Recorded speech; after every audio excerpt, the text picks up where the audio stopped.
किया। एक उसने मौलाना मसूद अजहर, जो एक जिहादी कमांडर हैं, जो जैश ए मोहम्मद के सरबराह हैं, उनके घर पे इन्होंने हमला किया। उसकी फैमिली के 12 लोग शहीद हो गए, जिसमें छोटे बच्चे भी शामिल हैं। और दूसरा हमला मुरीद के लश्कर तैयबा के मरकज पे किया है, वहां पर भी लोगों की शहादत की खबरें मौसूल हुई हैं। तो किस कदर दहशत का माहौल वो आपने इस कबूलनामे में सुना। ऑपरेशन सिंदूर पर पाकिस्तान का ये बेहद बड़ा कबूलनामा। अजहर मसूद के परिवार के 12 लोग जिन्होंने अपनी जान गंवाई। जावेद हमारे सहयोगी हमारे साथ जुड़ गए हैं, उनसे और जानकारी लेंगे। जावेद, ये बेहद बड़ा कबूलनामा ऑपरेशन सिंदूर के बाद ये साफ दिखाता है कि आतंकियों में खासा दहशत है। देखिए हर्षा, बिल्कुल जिस तरीके से ऑपरेशन सिंदूर को एग्जीक्यूट किया गया और बिल्कुल किसी को कानो कान खबर ना हो और पूरी सीक्रेट तरीके से 6 और 7 की रात को जिस तरीके से एयर स्ट्राइक किया गया और 9 लोकेशन को टारगेट करके पूरी तरीके से डिस्ट्रॉय कर दिया गया। खुद जब पाकिस्तान की बात करें या फिर अपने जो हमारे सेना की तरफ से डीजीएमओ और बाकी डीजी ऑपरेशंस की तरफ से जिस तरीके से प्रेस ब्रीफिंग उसमें बताया गया कि तकरीबन 100 से ज्यादा आतंकी मारे गए। और ये जो लिस्ट है इसमें टॉप लिस्टेड में 21 लोग हैं, लेकिन जिसमें से एग्जीक्यूट किया गया, जो शॉर्ट लिस्टेड करके पता चला कि 5 ऐसे आतंकी हैं जो जैश ए मोहम्मद और लश्कर तैयबा से जुड़े हुए, यानी कि अजहर मसूद और हाफिज सईद से जुड़े हुए हैं, जिसमें मुरीद के और बहावलपुर जो 2 इलाके हैं जो टेरर के लिए सबसे बड़ा कैंप है, उसको किस तरीके से और टारगेट करके एयर स्ट्राइक करके ऑपरेशन सिंदूर को एग्जीक्यूट करके वहां पर ऑपरेशन को अंजाम दिया गया।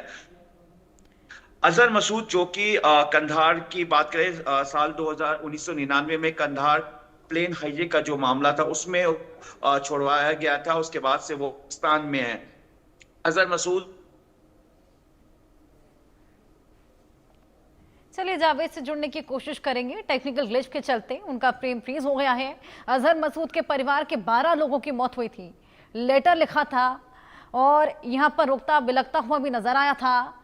तमाम बातें उसने बोली थी, जहां पर यह भी बोला था कि मैं भी मर जाता तो अच्छा होता।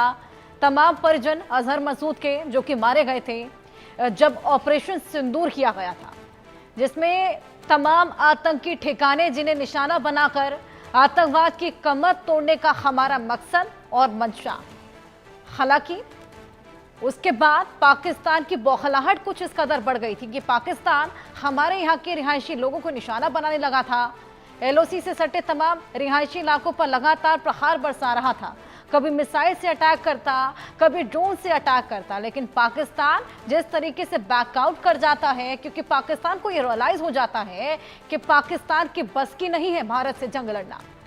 उसके बाद पाकिस्तान यहाँ पर हस्तक्षेप की मांग करता है, सीज फायर की मांग करता है, फिर खुद ही सीज फायर को वायलेट कर देता है। हालांकि अभी तक हमने देखा कि लगातार शांति देखी जा रही है, लेकिन पाकिस्तान पर भरोसा कर पाना बेहद मुश्किल है, क्योंकि पाकिस्तान के नापाक मंसूबे अब विश्व भर को दिखने लगे हैं। पाकिस्तान की किरकिरी लगातार हर जगह हो रही है और लगातार वो कॉर्नर भी हो रहा है।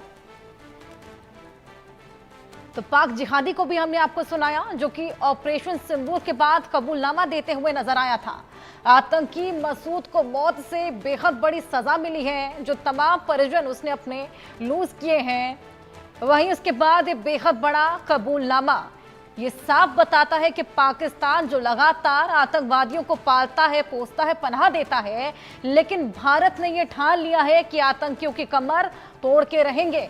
ऑपरेशन सिंदूर अब भी जारी है, हालांकि फिलहाल उसे रोक दिया गया है, लेकिन अगर आतंकवाद फिर प्रहार मचाता है, आतंकवाद एक बार फिर बढ़ता चला दिखता है, तो एक बार फिर ऑपरेशन सिंदूर को चलाया जाएगा।